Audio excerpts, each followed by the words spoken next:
Shalom, selamat pergantian hari bagi kita semua. Dan pada pergantian hari ini kita akan membahas seri kesehatan. Tetapi sebelum kita membahasnya, mari kita berdoa terlebih dahulu. Kita bersatu dalam doa.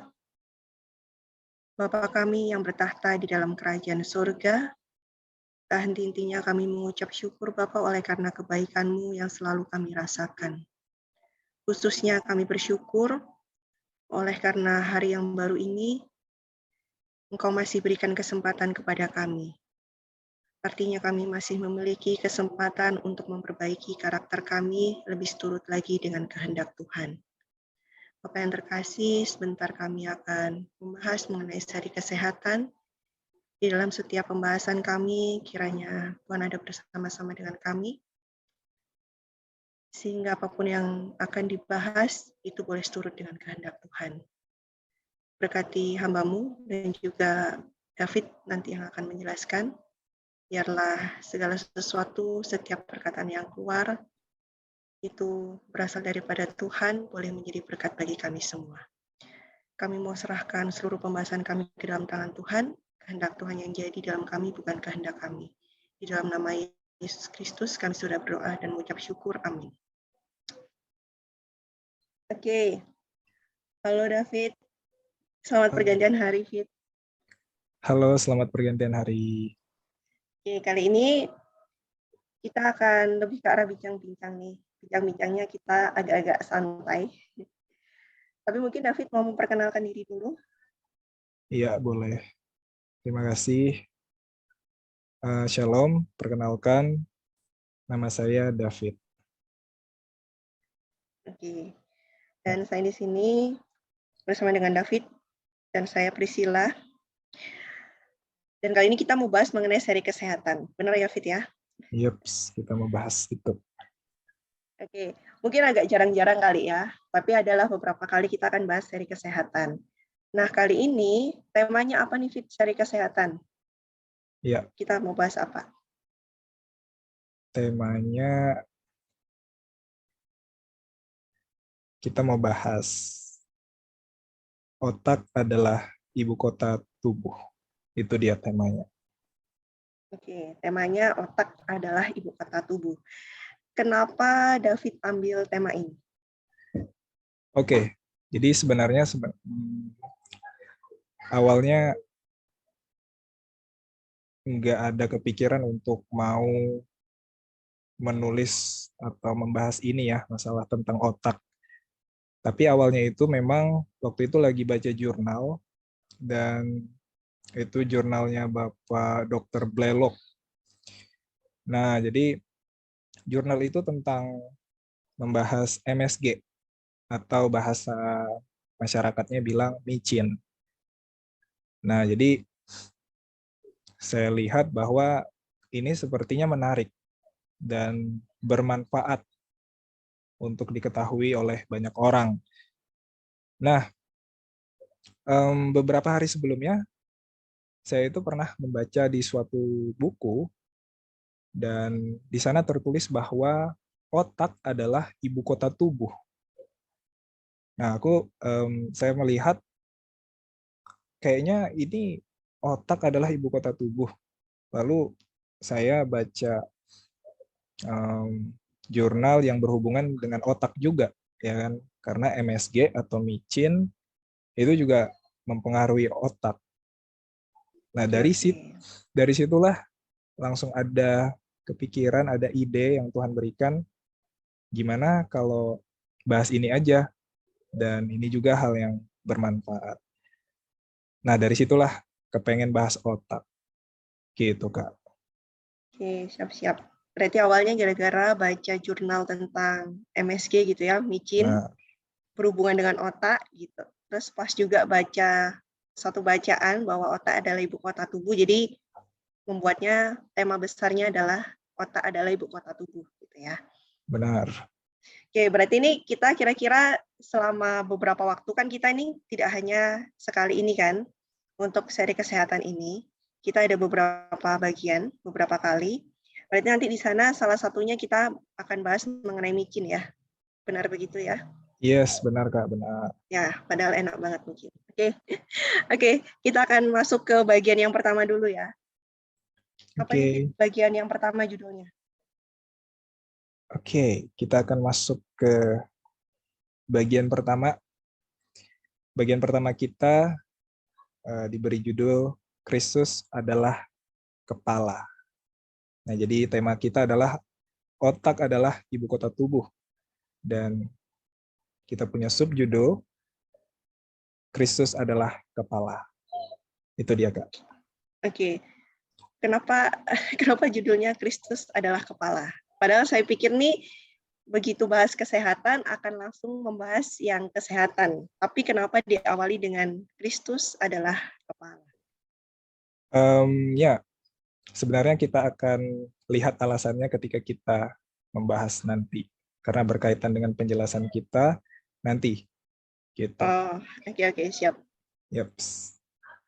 Oke, silahkan dimulai Fit pembahasannya. Saya mau Oke, dengar. siap. Oke, Kak. Kak Prisil, pernah nggak sih dengar ada kalimat tubuhmu adalah bait Roh Kudus? Tahu, bahkan sering banget dengerinnya. Oke, Kak Prisil sering ya. Sering-sering. Oke. Ini ada di ayat juga nih di Alkitab nih.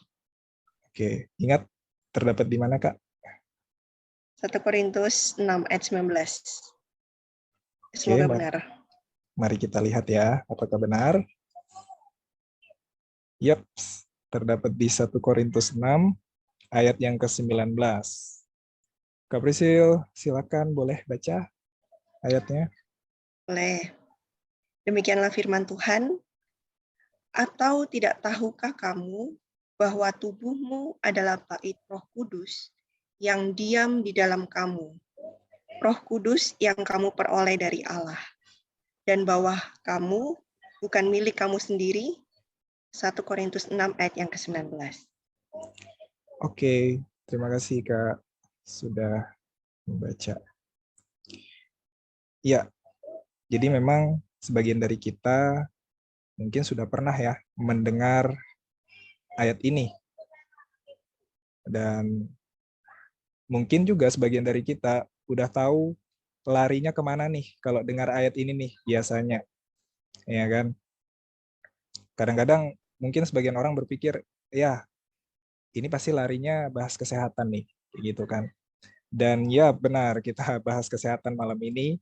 Dan kita diingatkan lagi sebelum kita masuk ke pembahasan kita, pembahasan inti, kita diingatkan bahwa tubuh kita ini adalah bait Roh Kudus. Jadi yang saya mau katakan, kita itu bisa mengetahui kebenaran Tuhan dengan cara mempelajari tubuh manusia. Kita bisa mengetahui kebenaran Tuhan dengan mempelajari tubuh manusia. Yeps. Oke, berarti kita mau belajar tentang tubuh manusia lalu dihubungkan dengan kebenaran firman Tuhan gitu ya. Yeps, benar. Oke, mari kita dengarkan. Ya. Benarkah demikian gitu kan? Karena memang saya juga butuh contohnya gitu. Kenapa bisa tubuh kita ini, entah kepala kan tadi judulnya kepala gitu kan. Nah, Yeps. kepala ini apa hubungannya dengan kebenaran firman Tuhan gitu. Silahkan Fit, boleh jelaskan. Iya, mungkin ada yang masih ini ya, belum familiar. Kok bisa sih dari tubuh manusia kita tuh bisa mempelajari kebenaran firman Tuhan? Mungkin ada yang masih asing dengan pernyataan itu, tapi kalau di alam kita bisa melihat kemuliaan Tuhan juga ya, di alam, di pegunungan, di hutan, kita bisa melihat kemuliaan Tuhan. Nah, hari ini kita mau lihat kebenaran firman Tuhan juga, dan kita bisa pelajari itu di dalam tubuh manusia. Mari kita lihat apa contohnya, bahwa kebenaran itu kita bisa pelajari salah satunya melalui tubuh manusia. Kakak boleh membaca ayatnya? Boleh. Efesus 4 ayat yang ke-15. Tetapi dengan teguh berpegang kepada kebenaran, di dalam kasih, kita bertumbuh di dalam segala hal ke arah Dia, Kristus yang adalah kepala. Ya, jadi dari Efesus 4 ayat 15 ini kita lihat dikatakan bahwa Kristus yang adalah kepala. Nah, ini dia nih subjudul kita tadi. Kita ngambil dari sini. Kristus adalah kepala. Oke. Kita bisa bayangkan, Kak, kalau kita hidup tanpa kepala. Kira-kira tuh gimana tuh, Kak? Hidup tanpa kepala. Yang pertama, nggak bisa. Ini kalau kepala kan sama semuanya ya, sama mata nggak ada, hidung nggak ada kan? Benar.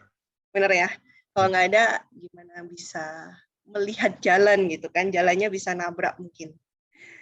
Terus kalau nggak ada kepala, karena di kepala juga ada otak, ya sesuai dengan kata-kata tadi, otak adalah ibu kota tubuh, nggak bisa berpikir juga seperti itu. Jadi kalau nggak ada kepala, ya susah juga ya. Repot juga nih kita nggak ada kepala gitu. Iya, benar, Kak, benar. Dan yang menariknya gini, Kak.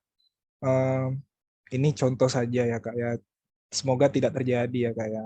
Ini contoh saja. Kalau kita Oke. tangan, jangan kalau kita ya, kalau saya aja deh.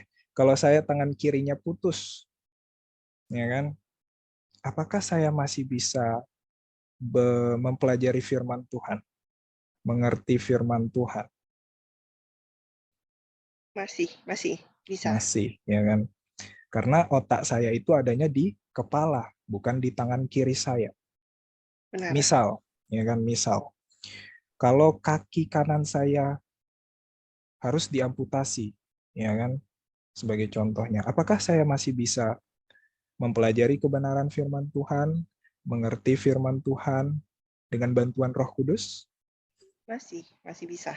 Yaps, itu dia. Kalau kita mau bicara tentang organ juga bisa. Misal ginjal kanan kita karena ada penyakit diambil. Ya kan, kita tahu ada beberapa orang yang hidup dengan satu ginjal. Nah, pertanyaannya Kak, ini bicara soal organ ya kan, organ dalam manusia. Pertanyaannya adalah apakah kita masih bisa mempelajari firman Tuhan dengan bantuan Roh Kudus? Masih bisa. Masih bisa. Namun Kak, kalau kepala kita yang tidak ada dan di dalam kepala itu ada otak, ya kan? Ada otak. Kalau otak kita sudah nggak ada, itu apakah kita bisa memahami firman Tuhan dengan bantuan Roh Kudus? Nggak bisa. Nggak bisa Nggak kan? bisa. Ya, nggak Kita bisa benar. kita sadar aja nggak, gimana mau mempelajari firman Tuhan kalau organ otaknya sudah nggak ada, ya kan? Kita sadar aja nggak, ya kan? Gimana kita mau pelajari firman Tuhan, ya kan? Jadi ini menarik, Kak. Di Efesus 4 ayat 15 ini memang kita bisa lihat aplikasinya dari langsung dari tubuh kita ini. Kristus adalah kepala. Dan ya, kira-kira tanpa Kristus kita memang bisa berbuat apa, Kak? Nggak bisa. Nggak bisa. Mungkin secara kasat mata manusia ya, kalau orang-orang, ya termasuk saya mungkin juga sering tidak mengandalkan Kristus, jadi pasti mengatakan bisa aja sih hidup gitu kan. Tapi saya tahu Alkitab ada tulis kita nggak bisa tanpa Kristus sebenarnya. Benar, benar. Benar kan? Yes. Dan sebenarnya, Kak, mungkin memang kita tidak sadar ya, kayak kita berpikir karena kita sombong ya kan, karena kita ini manusia yang sombong, kita berpikir, tiap hari saya hidup kok, tiap hari saya dapat uang kok, bisa makan tuh tanpa Kristus, ya kan? Tapi sebenarnya, ya walaupun kita berkata seperti itu, Kristus tetap mengasihi kita, ya kan Kak? Sehingga dia tetap memberikan kita rezeki, memberikan kita hidup setiap pagi, ya kan? Jadi sebenarnya ya Kak ya, secara tidak sadar maupun tidak sadar, hidup kita seutuhnya ditopang oleh Kristus. Dan tanpa Kristus, kita tidak bisa berbuat apa-apa. Benar-benar. Gitu, Kak. Cuma seringkali memang kita lebih mengandalkan kekuatan sendiri. Jadi kayak, ya karena ya ini keahlian saya di bidang ini. Jadi merasa ya nggak butuh siapa-siapa karena memang saya sudah ahli. Iya, Gitu. padahal keahlian itu asalnya daripada Kristus. Benar banget. Ya, gituan lah ya, Iya, diingatkan. benar-benar. Kitanya aja sering kali ya tidak sadar itu. Tapi ya itu, kasih Kristus itu tetap dinyatakan. Walaupun ya Kristus itu sabar terhadap kita yang jahat ini. Dan dia merindukan pertobatan kita. Jadi memang Kak, seperti yang kita jelaskan tadi, seperti tubuh tanpa kepala atau otak itu tidak bisa berbuat apa-apa atau kita bisa bilang mati, demikian juga Kak, kalau hidup kita tanpa Kristus yang adalah kepala, ya kita tidak bisa berbuat apa-apa. Dan itu pun selaras dengan ayat yang ada di layar kita nih. Boleh Kakak baca? Oke. Yohanes 15 ayat yang kelima. Demikianlah firman Tuhan. Barang siapa tinggal di dalam aku dan aku di dalam dia, ia berbuah banyak. Sebab di luar aku, kamu tidak dapat berbuat apa-apa. Yohanes 15 ayat yang kelima. Yes. Kakak bisa lihat di layar kita, di slide kita, ada Kristus dan ada seorang anak perempuan dan ada tanda tanya ya Kak ya. Sepertinya Ya. kebingungan. Kenapa kebingungan Kak? Itu karena tidak ada Kristus Kak. Ya, kita kalau tanpa Kristus kita akan kebingungan karena kita tidak bisa berbuat apa-apa.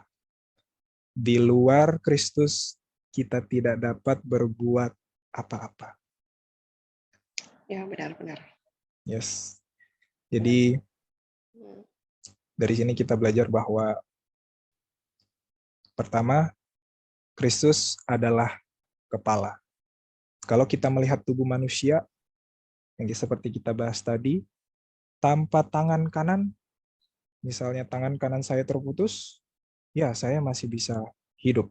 Ya toh. Tapi kalau kepala saya yang putus atau otak saya yang sudah rusak atau cedera parah, gitu kan Kak, itu saya tidak bisa, sadar saja tidak ya kan, apalagi mau hidup. Jadi benar kita mempelajari tubuh ini Kak, ya kan, mempelajari tubuh manusia, memang kita bisa lihat kebenaran firman Tuhan dari sana, mempelajari tubuh manusia. Jadi kita sudah bahas tubuh tanpa kepala itu tubuh nggak bisa hidup. Demikian juga kita kalau tanpa Kristus yang adalah kepala, maka sesungguhnya kita tidak bisa berbuat apa-apa. Jadi pertama, kita belajar bahwa Kristus adalah kepala. Lalu yang kedua, tanpa Kristus kita tidak dapat berbuat apa-apa. Jadi jelas, tanpa kepala atau otak, tubuh manusia tidak dapat atau tidak bisa berbuat apa-apa. Gitu, Kak. Oke, paham. Ya. Saya paham karena kalau berhubungan dengan otak, saya langsung kepikiran beberapa. Jadi kan sempat papi juga kena juga kan di sana. Jadi kondisinya tidak sadar gitu, kalau memang kena di otak. Dan ingat juga cerita ini, tiba-tiba keingat ceritanya apa ya? Kalau nggak salah namanya Pinehas Gage. Ada pernah dengar nggak ya? Kayaknya kakak pernah cerita deh. Yang ini, dia tuh ini, pokoknya dia kecelakaan kerja, jadi kayak otaknya dia ketusuk gitu kan, ketusuk. Oh iya, ingat. Kan Kakak, gitu kan, kakak jadi pernah rusak. cerita. Ya kan, waktu ketusuk sebenarnya dia orang yang baik banget. Secara moral juga dia baik gitu kan. Dan ini kisah nyata gitu kan, bukan yang kisah dibuat-buat. Dan memang kehidupannya setelah otaknya rusak itu moralnya pun berubah gitu. Kepada warga juga ada perubahan sikap. Jadi waktu lihat ini kayak benar juga sih, kepala ini penting, otak kita ini penting gitu. Dan kalau tanpa kepala juga memang kita nggak bisa berbuat apa-apa. Jadinya kayak aneh banget gitu. Oke, oke. Sekarang seenggaknya saya paham kenapa sih judulnya Kristus adalah kepala. Seperti itu. Karena tanpa Kristus kita nggak bisa berbuat apa-apa juga. Yeps, benar. Itulah sebabnya Kak, eh, tema kita adalah otak adalah ibu kota tubuh, dan kita mempunyai judul di bagian pertama ini adalah Kristus adalah kepala. Oke. Gitu Kak. Oke, tapi benar juga sih. Kota Mhm. adalah ibu kota. Ibu kota. Jadi lagi mikir sih ibu kota. Ibu kota tuh kan kayak pusatnya gitu kan. Yeps. Kayak kita ini ibu kotanya di mana gitu. Misalnya biasa kan di sini di Jakarta. Kayak pusatnya gitu. Berarti Iya, otak ini sebenarnya adalah pusatnya, benar kan? Pusat yeps. dari segala sesuatunya. Benar nggak sih? Benar, benar, benar. Benar ya? Karena Benar. memang seingat saya tuh waktu belajar tentang otak, tapi karena saya bukan di sekolah kedokteran seperti dirimu, Fit. Hmm. Tapi setahu saya cara kerja otak ini menarik kalau lagi ada, misal nih ada nyamuk gitu kan di tangan, kadang kan kita suka apa ya, dipukul gitu kan nyamuknya. Sebenarnya yang saya baca sih nggak tahu ya benar nggak, itu tapi nanti info ya benar atau enggak. Itu tuh otak dulu tuh yang nyuruh tangan kanan kita, misal nih nyamuknya di kiri gitu kan, kita kayak mau pukul nyamuk, tangan kanan kita tuh akan pukul ke tangan kiri. Nah, untuk bisa lakukan itu sebenarnya otak yang suruh. Yeps. Benar, Benar ya? benar, Dalam sepersekian detiknya, kayak luar biasa banget. Benar ya? benar. Makanya Yeps. orang yang kena stroke kayak kayak papa saya ini kan kena stroke kan. Jadi kayak nggak bisa menggerakkan badan yang mungkin karena udah nggak apa ya otaknya itu maksudnya pusat komandonya yang memerintah sudah nggak berfungsi dengan baik. Begitu kah? Benar, Kak. Benar sekali. Oke. Iya, Berarti memang kita harus jaga otak kita. iya, iya. Otak Oke, itu oke. penting. Yes. Itu sama aja kayak kayak hidup, misalnya kayak oke, kita punya uang, kita punya pekerjaan yang tetap, yang menjamin hidup kita, bahkan mungkin pekerjaan itu bisa menjamin 7 turunan, ya kan Kak? Tapi yang mau Kristus katakan kepada kita, walaupun kita punya semua itu, ya toh Kak, tapi kalau kita nggak punya Kristus, ya apa manfaatnya gitu kan? Apa jaminannya? Sebenarnya kita nggak bisa berbuat apa-apa meskipun kita punya harta, kita punya jabatan atau apapun itu yang kita andalkan di dunia. Tapi tanpa Kristus sebenarnya kita tidak bisa berbuat apa-apa. Saya teringat ini karena kalau kita melihat tubuh juga ya Kak ya, kita punya misal nih badan yang berotot, ya kan, bagus dari luar, ya tidak ada salahnya mempunyai badan yang bagus ya, yang fit ya Kak ya maksudnya. Tapi saya mau jelaskan seperti ini Kak. Kita punya badan yang fit gitu toh, tapi kalau otaknya nggak beres atau otaknya itu sakit, ya tetap aja nggak bisa karena komando itu dari otak, ya kan? Benar-benar. Ya badan bagus memang, badan memang fit, ya toh. Tapi kalau otaknya tidak fit, ya itulah nggak bisa. Badan yang fit itu sama aja nggak bisa tidak bisa berfungsi dengan baik. Itulah juga seperti Kristus. Kristus adalah kepala. Kristus sangat penting bagi kita. Kita bisa punya banyak kelebihan, tapi sebenarnya tanpa Kristus kita nggak bisa berbuat apa-apa. Gitu. Amin. Benar. Ya. Oke. Siap-siap. Silahkan, Fit. Dilanjut Yep. lagi. Mau dengar lagi yang lain. Jadi yang saya mau katakan Kak, tubuh manusia itu sangat dipengaruhi oleh otak.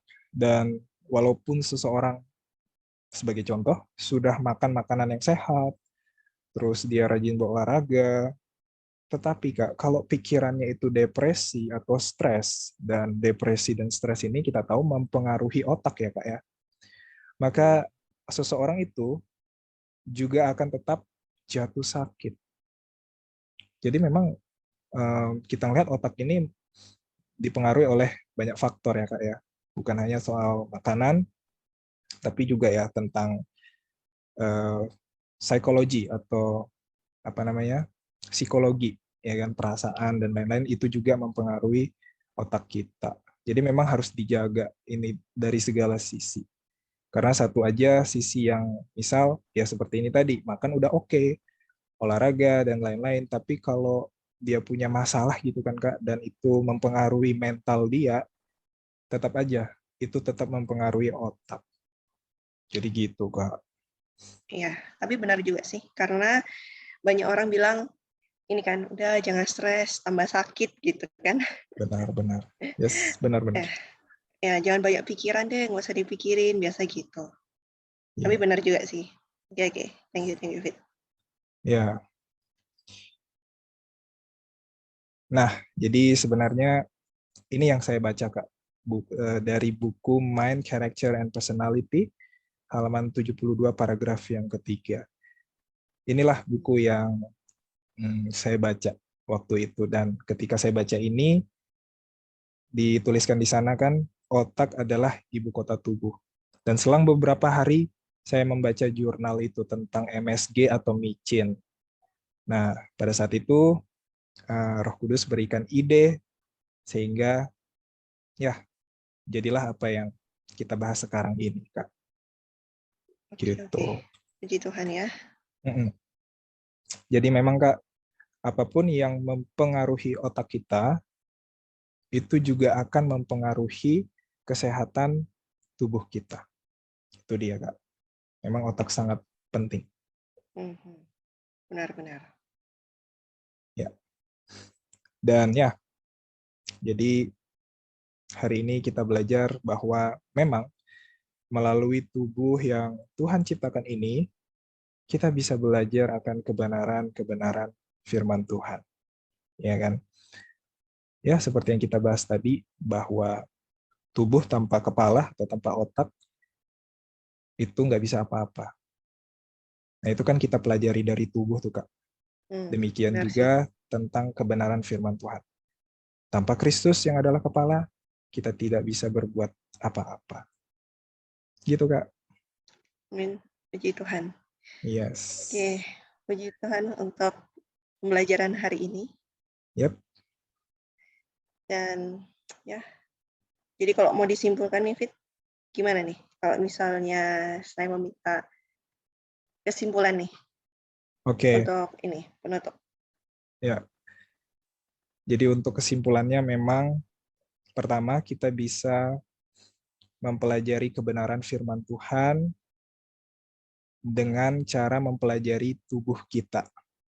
Ya kan tadi udah sederhana dan jelas sih bahwa kalau tubuh ini tanpa kepala atau tanpa otak ya kita nggak bisa berbuat apa-apa. Dan kita tahu bahwa Kristus adalah kepala, ya kan? Jadi tanpa Kristus kamu tidak bisa berbuat apa-apa.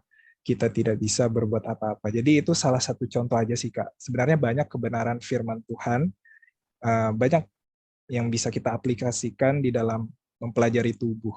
Tapi itu cuma salah satu contoh ya? Aja. Supaya ada gambaran, oh ternyata ini toh yang dimaksudkan. Nah, jadi lalu yang kedua karena otak sesuatu yang penting untuk kesehatan kita.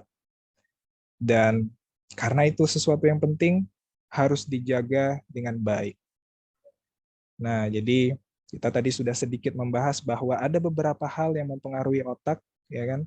Salah satunya makanan, lalu juga bisa gerak badan atau exercise, olahraga, juga bisa dengan melalui perasaan, emosi, mental, psikologi. Nah, itu juga mempengaruhi otak. Nah, jadi untuk pembahasan kita berikutnya, kita akan pelajari hal-hal yang mempengaruhi kesehatan otak kita. Gitu. Nanti kita akan bahas beberapa hal dan itu akan dijadikan subjudul kita nanti. Gitu, Kak. Oke, siap. Ditunggu ya untuk pembahasan besok ya, besok dan beberapa hari ke depan ya. Yes. Oke, siap. Thank you David untuk sharingnya hari ini dan kita akan berdoa. Boleh minta tolong David? Ya. Pimpin kita dalam doa. Boleh.